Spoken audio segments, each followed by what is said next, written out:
এই যে কড়াইশুঁটিগুলো দেখতে পাচ্ছ, এগুলো গত বছরের ফ্রোজেন করা ছিল, একদম ফ্রেশ আছে, মনেই হচ্ছে না যে এগুলো 1 বছর আগের।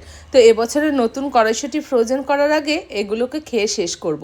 আর আমাদের বাড়িতে খুব একটা কেউ কড়াইশুঁটি এমনিতে খেতে পছন্দ করে না, শুধু কচুরিটাই ভালো খায়।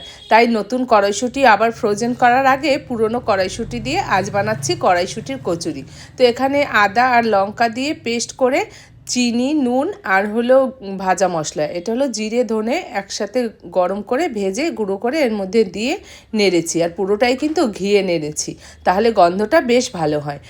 অনেকে আবার হিং পছন্দ করে, কিন্তু আমাদের বাড়িতে কেউ হিং পছন্দ করে না, সেজন্য আমি পুরোটা ঘিয়েই নাড়ি, তাহলে খুব ভালো গন্ধ হয়। আর এই যে শীতের রাতে গরম গরম কড়াইশুঁটির কচুরি বানালাম আমাদের সবার জন্য, কারণ আমার 2 মেয়ে একদম রাতে ভাত খেতে চায় না আর আমিও খেতে চাই না, তাই আমাদের সবার জন্য বানালাম কড়াইশুঁটির কচুরি।